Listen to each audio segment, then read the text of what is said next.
Hai guys, aku punya pertanyaan nih. Apa persamaannya manusia dengan karet gelang?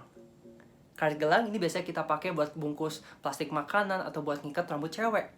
So, apa persamaan manusia dengan karet gelang adalah sama-sama berguna apabila bisa diregangkan. Bisa bayangin kalau karet cuma ukuran segini doang dan nggak bisa diapa-apain lagi, mungkin dia nggak bisa berguna banyak hal, nggak bisa dipakai untuk banyak hal. Tapi waktu dia bisa diregangkan, ini bisa dipakai untuk banyak-banyak hal. So, sama dengan kehidupan kita bisa melakukan banyak hal, bisa terlibat banyak hal waktu kita mau diregangkan, kita mau di-stretch. Yang namanya di-stretch itu di luar dari zona nyaman kita. Yang namanya di-stretch pasti ada perubahan, ada sesuatu yang nggak nyaman yang harus berubah. Kayak karet dari tadi kayak gini, dia harus berubah bentuk, jadi bentuknya macam-macam, menyesuaikan dengan kondisi dan tuntutannya. Contohnya apa nih? Di stretch di area pemikiran. Kita harus belajar lebih lagi, baca buku, baca berita, belajar lagi sesuatu yang mungkin yang baru untuk kita bisa memperluas kapasitas pengetahuan kita, untuk kita bisa dilibatkan lebih banyak hal lagi. Contoh lain apa? Kapasitas hati kita.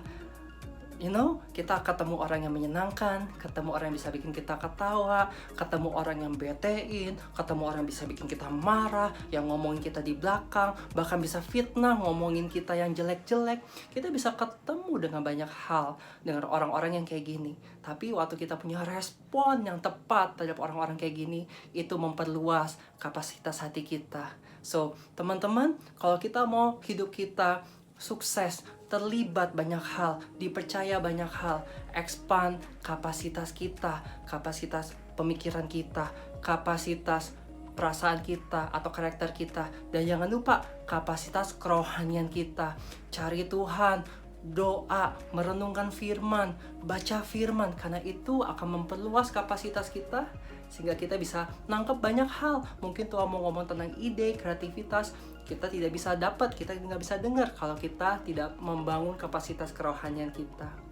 Dan selalu ingat teman-teman, namanya di stretch itu nggak enak. Pasti ada something bad atau something yang nggak menyenangkan terjadi sama kehidupan kita. Tapi percaya, firman Tuhan bilang kalau apapun yang terjadi dalam kehidupan kita bukan untuk mendatangkan kecelakaan, tapi untuk mendatangkan suatu rencana yang penuh dengan damai sejahtera, untuk mendatangkan masa depan yang cerah buat kita.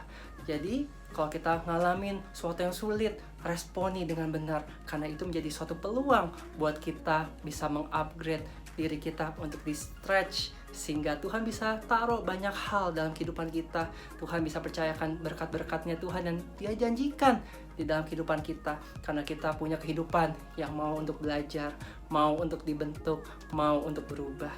So, itu aja yang aku mau sharing hari ini. Semoga ini memberkati. God bless.